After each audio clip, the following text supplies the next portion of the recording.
तंत्रज्ञानाची कमाल आहे का नाही. प्लास्टिकचा बसवलं म्हटला, नंतर नाकावर माश्या बसल्या 2-3. त्याला म्हटलं माश्या हाकणं बाजूला, तो म्हणे कुठं बसल्या, म्हटलं नाकावर, म्हणे माशी बसलेली कळत नाही. जयपूरचा पाय आणता येतो पण विंचू चावल्याला कळत नाही. किडण्याची किंमत काय, वालाची किंमत काय, डोळ्याची किंमत काय, आकल्याची किंमत काय. आपण म्हणतो हा मुलगा कोणाचा आहे, माझा मुलगा आहे, माझा मुलगा आहे. त्याची मेंदूमध्ये किती वायर जोडलेले आहेत माहिती का तुला? नाही. ही संपत्ती कमी आहे काय? तुमच्यामध्ये इच्छाशक्ती आहे, ती संपत्ती कमी आहे का? इच्छाशक्तीवर काय होत नाही.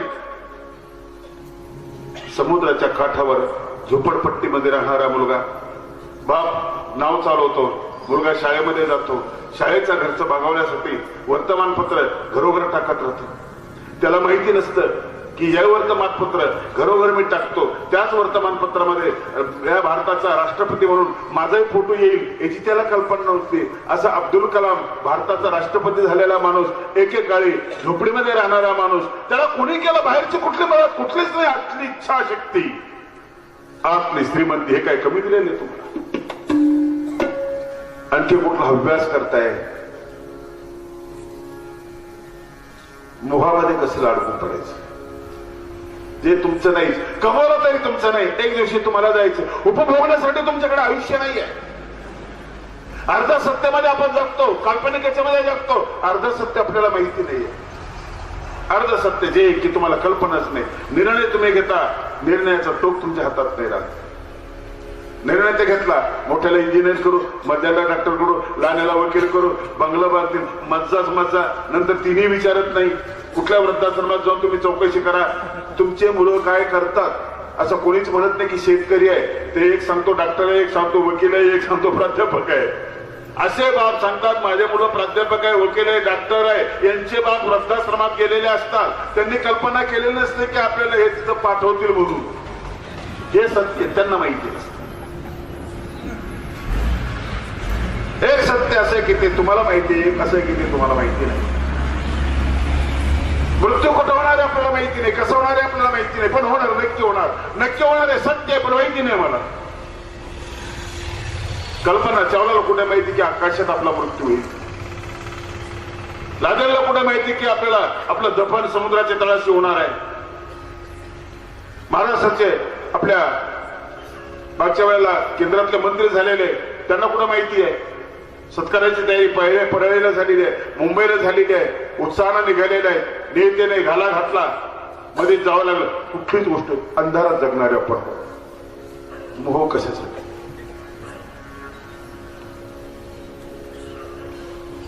आहे त्या अवस्थेमध्ये सुखी राहिले संत, सुखी राहिले आहे त्या अवस्थेत. भगवान श्री चक्रधर स्वामींच्या समोर कृष्णादेवराय देवगिरीचा राजा यांनी लोणारला स्वामींच्या समोर सोन्याचा ढीक केला, मोहरा टाकल्या. असा अप्रतिम सौंदर्य त्यांनी कधी बघितलंच नाही.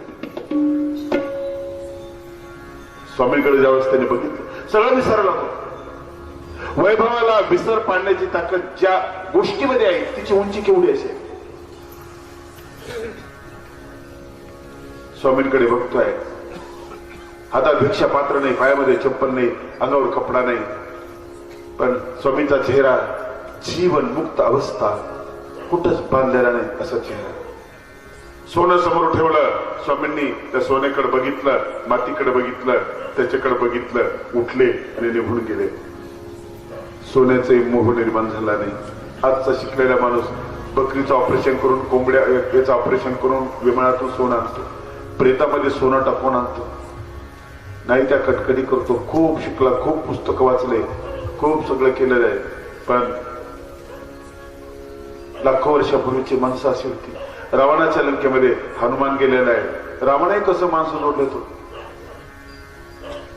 एकटेच निघाले वनवासाला, माणसं जोडत गेले. माणसं तर जोडले, आदिवासी माणसं जोडले, जीवाभावाचे माणसं तयार केले. कुठला प्रलोभन दिलं नाही, काही दिलं नाही, जीवाभावाचे माणसं तयार केले. माणसं तर मी जोडले, वानर जोडले, माणसाच्या व्यतिरिक्त असलेली जातही जोडून घेतली, त्यांच्याशी मैत्रभाव निर्माण केला. ते तर जोडलं, पण जटायू पक्षी त्याच्यासोबत मैत्री तयार केली. ते तर केले, पण अस्वल त्याच्यासोबतही मैत्री तयार केली. इतक्याच लोकांसोबत मैत्री करण्यासाठी, इतक्या जातीसोबत मैत्री तयार करण्यासाठी किती गोडवा असावं लागेल माणसाच्या जीवनामध्ये. हनुमंताला पाठवलं, गेला लंकेला, गेला सीतेचा शोध घेण्यासाठी. बघितलं सोनं. आपल्या हनुमंतराला जर कुठं पाठवले असते, तिथं सोनं जर दिसलं असतं, ते म्हटलं काय पडलं त्याच्याकडे, आणि तो निष्ठून गेला असता. त्याची निष्ठा नसती राहिली, निसटला असता, तो आपल्याकडे आलाच नसता, सोन्याकडे थांबला असता. म्हटलं असतं भिकारी रामाकडे काय, तो वनवासी, त्याची खाय प्यायची सोय नाहीये. पण माणसं कसे निष्ठावान तयार केले.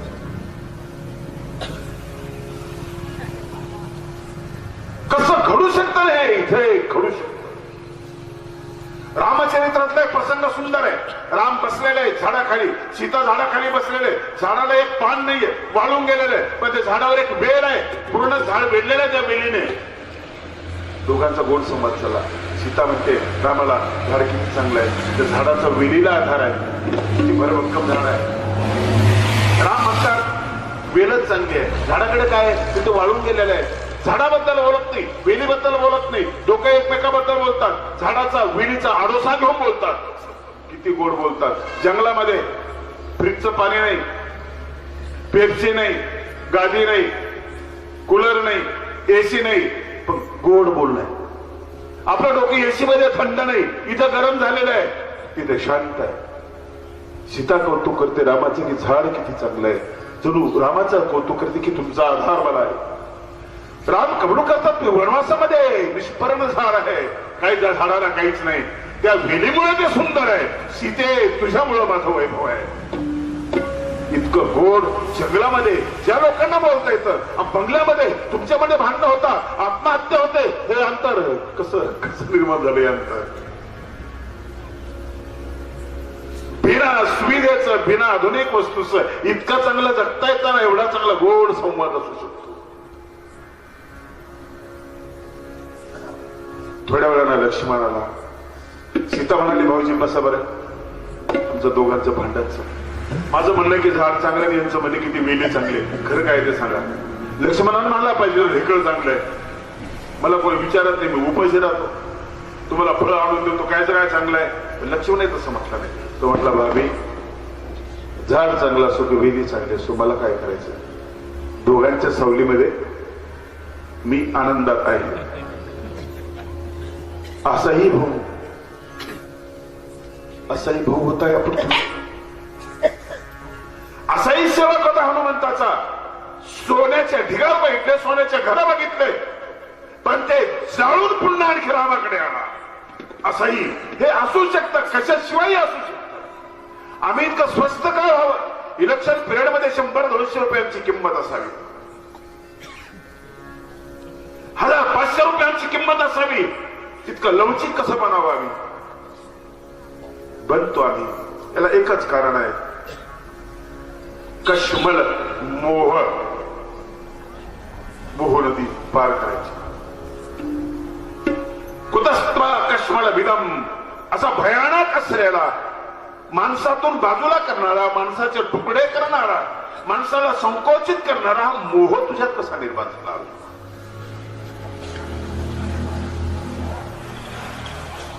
अनार्य दुष्टम, आर्य संस्कृतीला शोभणारा नाही, तुझ्या परंपरेला शोभणारा नाही. हा तुझ्या शौर्य तू नाही खेळणार तर तू क्षुद्र हृदयाचा होशील. क्लैप्यम स्मगम पार्थ नाही तत्व युपपत्य. क्लैप्य शब्द गीतेमध्ये एकच शिवी आहे, फक्त एकच शिवी आहे. अर्जुनासाठी क्लैप्य शब्द, क्लैप्य म्हणजे पुरुषे नाही, नपुंसक, पुरुषे नाही, स्त्री नाही, क्लैप्य म्हणजे नपुंसक. आताच्या भाषेत सांगायचं म्हणजे हिजडा हा शब्द भगवान कृष्णाने अर्जुनाला वापरला. इतका चिडला दयाळू असलेला परमेश्वर, तो चिडला कोणावर, क्षुद्र हृदयाच्या माणसावर. मोहाने माणसाचं हृदय क्षुद्र बनतं. तुमचं दारिद्र्य म्हणजे मोह आहे, तुम्हाला बारीक करतात, तो निघून गेला की तुम्हाला मोठं करतं, विशाळ करतं. जगाचं साम्राज्य तुमच्या हातामध्ये आहे, त्यात अर्जुन फसलेला आहे, आपणही फसलेलो. गरजेपुरता निसर्ग येतो, तुम्ही कमवू शकता. 10 पिढ्याचं तुम्ही काय घेऊन बसलात. लायक असले तर कमवतील, नालायक असले तर गमवून टाकतील. एक मर्यादा, आयुष्याची मर्यादा.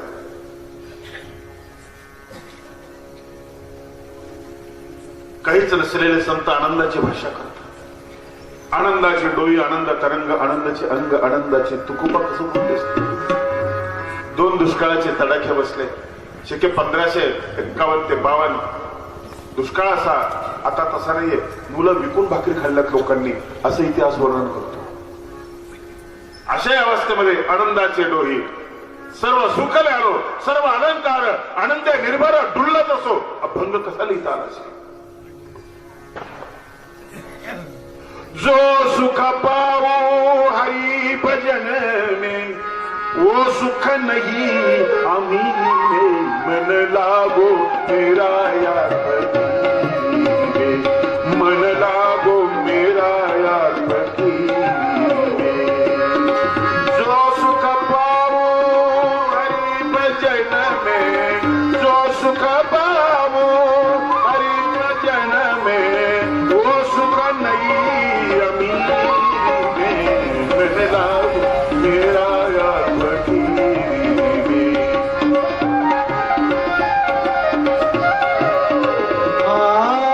जो सुख पाओ हरि भजन में, जो सुख पाओ हरि भजन में, वो सुख नहीं मेरे में,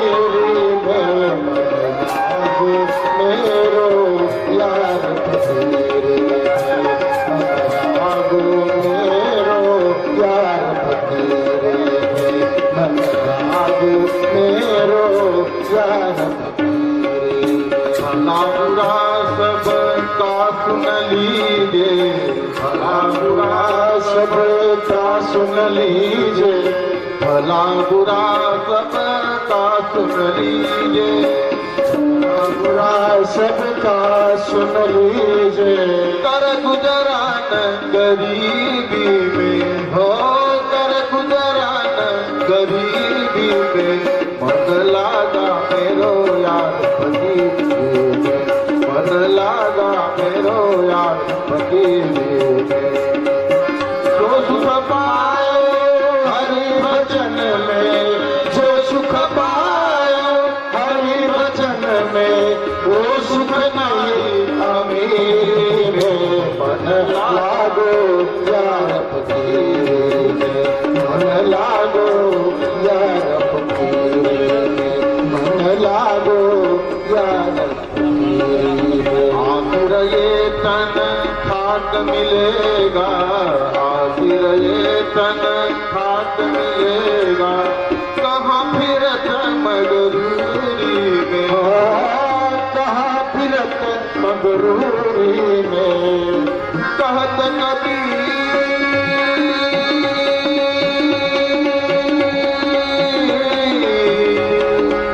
कहत कबीर समझ मन मूरख, कहत कबीर सुन भाई साधो, साहिब मिले कबूरी पे, मन लागा मेरो यार फकीर में, मन लागा मेरो यार फकीर में, मन लागो मेरो यार फकीर में.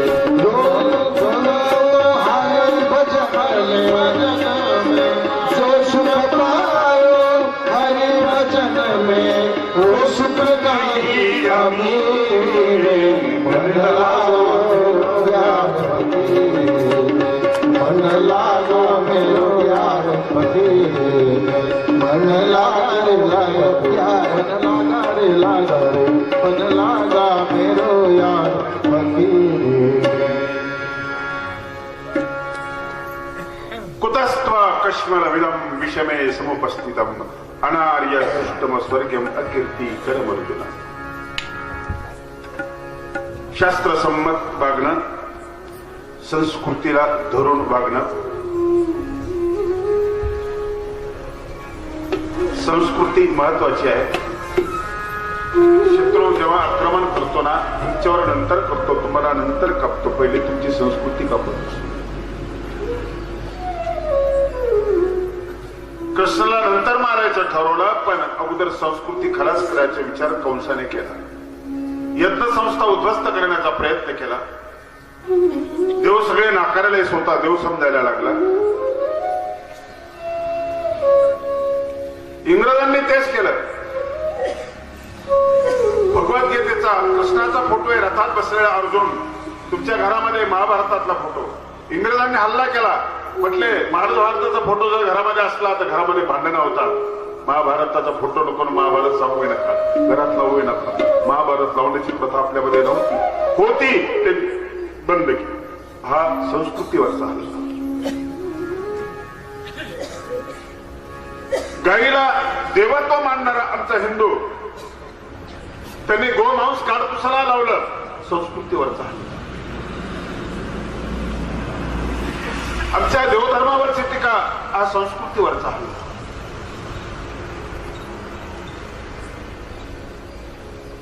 कमजोर बनवायचं असेल तर संस्कृती कमजोर करावी लागते. तुमच्या चालीरीतीने तुम्ही एकत्र बांधलेल्या टिळकांनी ओळखलं आणि गणपती उत्सव साजरा केला. उत्सव महत्वाचा नव्हता, बांधणी महत्वाची. संस्कृती टिकवण्याचा प्रयत्न केला.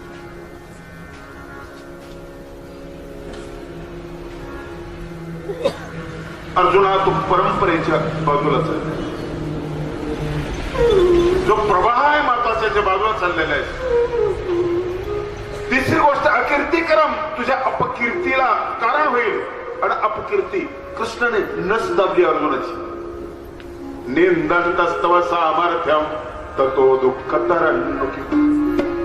ठीक आहे, लढाई करू नकोस, पण अर्जुना लक्षात ठेव, तुला सगळ्यात मोठं काय? तुम्हाला सगळ्यात मोठं काय? तुमचं घर, तुमचा पैसा नाही.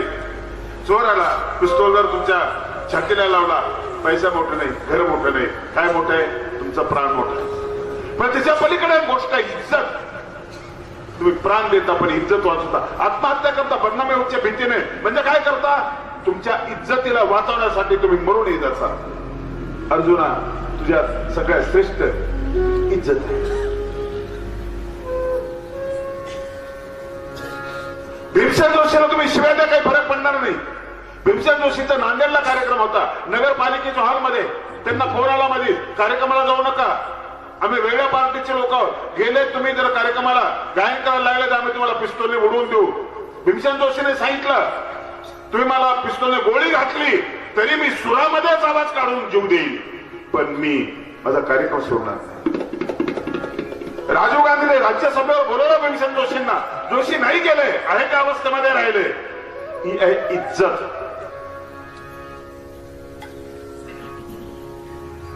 रघुकुल रीती सदा चली आई, प्राण जाई पर बचे. रघुकुल रीती सदा चली आई. प्राण गेला तरी चालेल, वचन इज्जत प्रतिष्ठेला जपता येते. दुर्दैवाने इज्जत जाण्याच्या प्रसंगाला तर लाखो रुपये खर्च करतात, तोंड दाबतात, पैसे घे, काय करायचं सगळं जाऊ दे. अर्जुना, निंदन तस्तव सामर्थ्य. कृष्णासारखा राजकारणी सुद्धा कोणी नाही. इकडच्या बाजूला कौरव, इकडच्या बाजूला पांडव, पण इकडे एक महत्वाचा योद्धा होता जो कृष्णाला पाहिजे होता पांडवांच्या बाजूने. कृष्णाने काय केलं? त्याला बोलवलं जवळ. आला तो जवळ. सगळे कौरव पाहत होते. जवळ आला. कृष्णाने त्याच्या कानामध्ये सांगितलं. काय सांगितलं? कापसाचा काय भाव आहे सध्या? तो हसला, तो निघून गेला. दुर्योधनाने विचारलं, कृष्ण काय म्हटला? म्हणजे तो म्हणतो कापसाचा काय भाव आहे. अगोदरच खराब डोक्याचा दुर्योधन. तो म्हणे गोष्ट खोटी आहे, कापसाचा भाव तुला काहीतरी सांगितलं. लोक आमच्या पार्टीत चालू निघून तिकडं. पांडवांच्या बाजूला निघून आला होता. नस दाबली अर्जुनाची. तयार का होत नाही? तुम्ही सुद्धा असा मुद्दा उपस्थित केल्यानंतर तयार होता. इज्जतीचा प्रश्न आहे, जाऊ दे तिकडं, होऊ दे खर्च. तुम्ही इलेक्शन मध्ये उभे करता तर असंच उभं करता, होऊ दे खर्च, चाललंच आता, आलोच आपण. इज्जतीचा प्रश्न आहे. निंदन तस्तव साम. केवढी तुझी निंद. पराक्रमी अर्जुन पळाला युद्धातून. क्षुद्र हृदय धारण केलं. सोड उत्तिष्ठ क्षुद्रम हृदय दौर्बल्य त्यक्त्वा उत्तिष्ठ. दुर्बल फेक. दुर्बल माणसं कृष्णाला आवडत नाही. क्षुद्र हृदयाची माणसं आवडत. तोच हृदयाचा विकास करणार आहे. तुमच्या अंतःकरणाचा विस्तार करणार आहे. तो कुटुंबापुरतं मर्यादित ठेवत नाही. अनेकेत हस्तिर मातील, तो म्हणतो माझा भक्त कसा पाहिजे अनेकेत, तो घरात नाही मावत, घरात नाही मावला पाहिजे. हिमालयाला कुठं घर आहे का? आभाळाला कुठली खोली आहे का? उघड्या मैदानावर जे मोठं असतं त्याला कुठं घर असतं का? अर्जुनाचा नाजूक हात पकडला. लोक तुझ्या सामर्थ्याची निंदा करते. किती जपतो आपण सामर्थ्याला, खूप जपतो. लहानापासून मोठ्यापर्यंत चिंकीने रांगोळ्या काढल्या तर चिंकीने मला चिंके तुझ्या रांगोळ्या चांगल्या नाही, ती रडायला लागते. तुम्ही तिला मारलं नाही पण तिच्या सामर्थ्याला मारलं. पिंटेला सांगा चित्र बरोबर नाही काढलं, तो सुंदर काढलं तरी म्हणा की माकडासारखं चित्र काढलं. त्याला नाही मारलं तरी तो रडल, त्याच्या सामर्थ्यावर हल्ला केला तुम्ही. डॉक्टरला म्हणावं लागतं डॉक्टर तुमच्या बोलण्यामध्येच ताकद अर्ध दुखणं कमी झालं माझं. ज्या घरी गेले एका घरी जेवायला गेलो, माझे परिचयाचे ग्रस्त होते. जेवण झालं, जेवण झाल्यानंतर मग बसलो आम्ही खोलीमध्ये. मला म्हटलं जेवण कसं झालं? म्हटलं काही लाज वाटते का?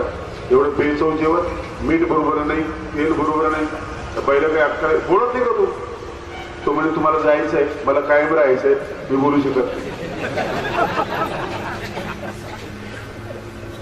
प्रत्येकाला म्हणावं लागतं बाई स्वयंपाक छान झाला होता बरं का, कसं असू दे. मग पाहुण्याला म्हणावं लागतं ताई स्वयंपाक छान झाला होता बरं का, खुश होऊन जाते. सामर्थ्याची पूजा, सामर्थ्याची निंदा करू नका. अर्जुना एवढा मोठा तू धनुर्धर,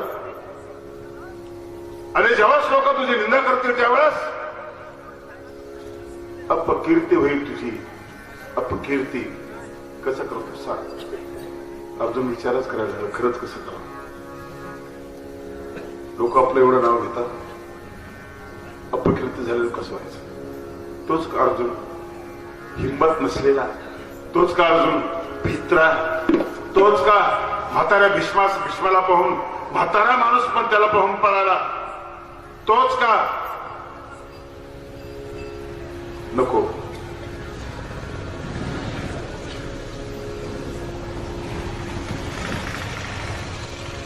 एक चपराशी असतो 75 रुपये पगार. बायकोने त्याला कपडे मागितले धुण्यासाठी, घेतले, ट्राउझर मध्ये हात घातला, तिकीट निघालं लॉटरीचं काढलेलं, तिकीटही लागलं होतं, त्याला माहित नव्हतं. तो गेला शाळेमध्ये, बायकोने पेपर बघितला, पेपर चेक केला, नंबर आलेला होता. खूप झाली एकदम. मनामध्ये यादी तयार केली, फ्रीज आणायचं, कूलर आणायचं, मिक्सर आणायचं, पुरे साडी, कोठ्याला काटायची साडी, मज्जा होणार आहे. पण एकदम लक्षात आलं कसं करू बाई, 50 रुपये सापडले होते माझ्या नवऱ्याला 15 दिवसापूर्वी, बेशुद्ध पडले होते, 1 लाख रुपये मिळाले म्हणूनच होती. कसं करावं? गेली एका पुजाऱ्याकडे गेली मंदिरामध्ये, कृष्ण मंदिर.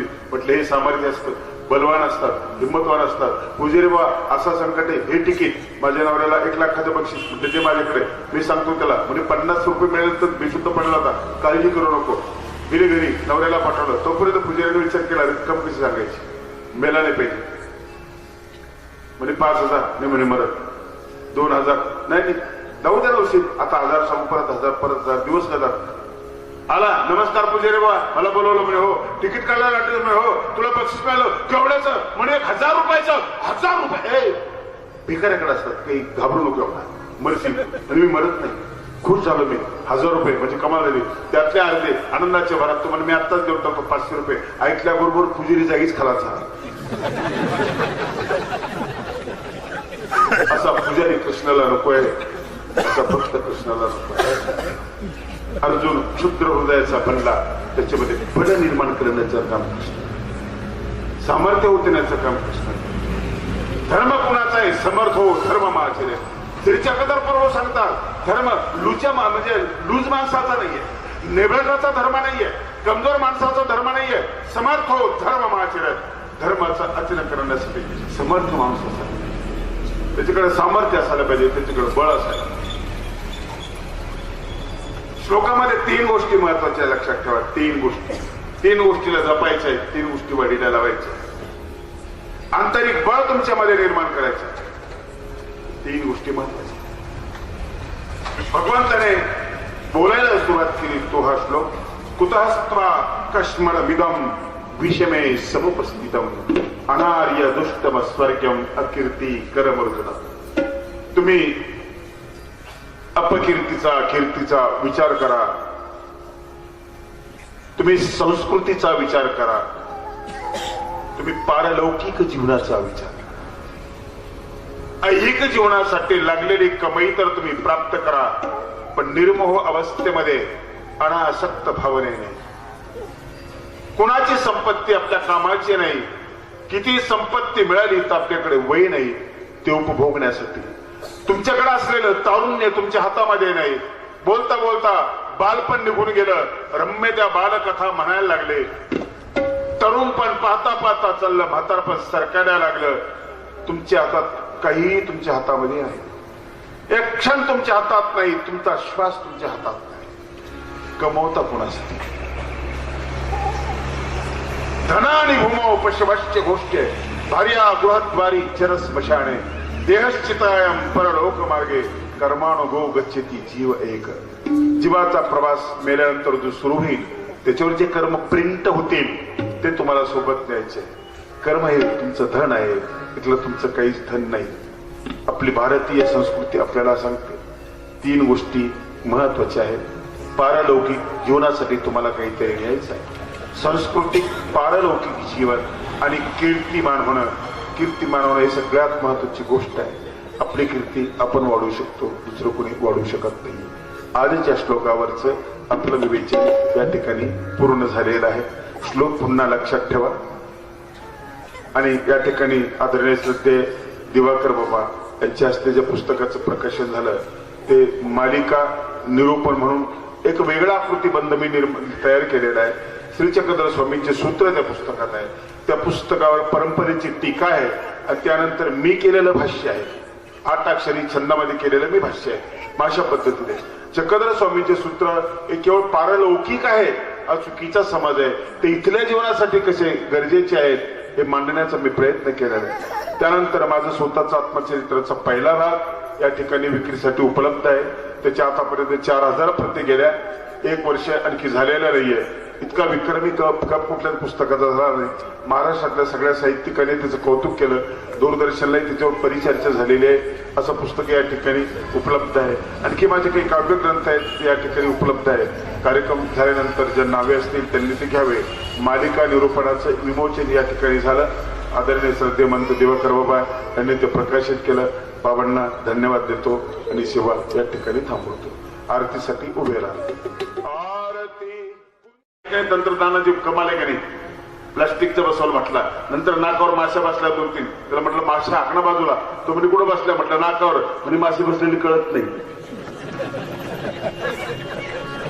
जयपूरचा पाय आणता येतो पण विंचू चावल्याला कळत नाही.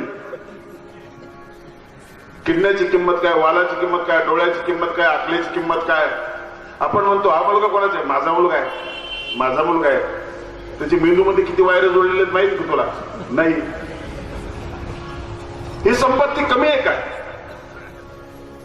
तुमच्यामध्ये इच्छाशक्ती आहे, ती संपत्ती कमी आहे का? इच्छाशक्तीवर काय होत नाही. समुद्राच्या काठावर झोपडपट्टीमध्ये राहणारा मुलगा, बाप नाव चालवतो, मुलगा शाळेमध्ये जातो. शाळेचा खर्च भागवण्यासाठी वर्तमानपत्र घरोघर टाकत राहतो. त्याला माहिती नसतं की या वर्तमानपत्र घरोघर मी टाकतो, त्याच वर्तमानपत्रामध्ये या भारताचा राष्ट्रपती म्हणून माझाही फोटो येईल याची त्याला कल्पना नव्हती. असा अब्दुल कलाम भारताचा राष्ट्रपती झालेला माणूस, एकेकाळी झोपडीमध्ये राहणारा माणूस, त्याला कोणी केलं? बाहेरची कुठलीच नाही. आतली इच्छाशक्ती, आतली श्रीमंती हे काय कमी दिलेले तुम्हाला? आणखी कुठला अभ्यास करताय? मोहामध्ये कसं अडकून पडायचं? जे तुमचं नाही, कमवलं तरी तुमचं नाही. एक दिवशी तुम्हाला जायचं. उपभोगण्यासाठी तुमच्याकडे आयुष्य नाही आहे. अर्ध सत्यामध्ये आपण जगतो, काल्पनिकेच्यामध्ये जगतो. अर्ध सत्य आपल्याला माहिती नाहीये. अर्ध सत्य जे की तुम्हाला कल्पनाच नाही. निर्णय तुम्ही घेता, निर्णयाचा टोक तुमच्या हातात नाही राहत. निर्णय ते घेतला, मोठ्याला इंजिनियर करू, मध्याला डॉक्टर करू, लहान्याला वकील करू, बंगला बांधतील, मज्जाच मज्जा. नंतर तिन्ही विचारत नाही. कुठल्या वृद्धाश्रमात जाऊन तुम्ही चौकशी करा तुमचे मुलं काय करतात. असं कोणीच म्हणत नाही की शेतकरी आहे ते एक सांगतो डॉक्टर आहे, एक सांगतो वकील आहे, एक सांगतो प्राध्यापक आहे. असे बाप सांगतात. माझे मुलं प्राध्यापक आहे, वकील आहे, डॉक्टर आहे, यांचे बाप वृद्धाश्रमात गेलेले असतात. त्यांनी कल्पना केलेली नसते की आपल्याला हे तिथं पाठवतील म्हणून. हे सत्य त्यांना माहिती नसतं. एक सत्य असं की ते तुम्हाला माहिती आहे, एक असं की ते तुम्हाला माहिती नाही. मृत्यू कुठं होणार आहे आपल्याला माहिती नाही, कसं होणार आहे आपल्याला माहिती नाही, पण होणार, नक्की होणार. नक्की होणार आहे, सत्य आहे, पण माहिती नाही मला. कल्पना चावलाला कुठे माहिती की आकाशात आपला मृत्यू होईल. लादेलला कुठे माहिती की आपल्याला आपलं दफन समुद्राच्या तळाशी होणार आहे. महाराष्ट्राचे आपल्या मागच्या वेळेला केंद्रातले मंत्री झालेले त्यांना कुठं माहिती आहे. सत्काराची तयारी पहिले परळीला झालेली आहे, मुंबईला झालेली आहे, उत्साहानं निघालेले आहे. नेत्याने घाला घातला, मध्ये जावं लागलं. कुठलीच गोष्ट अंधारात जगणारे आपण मोह कशासाठी.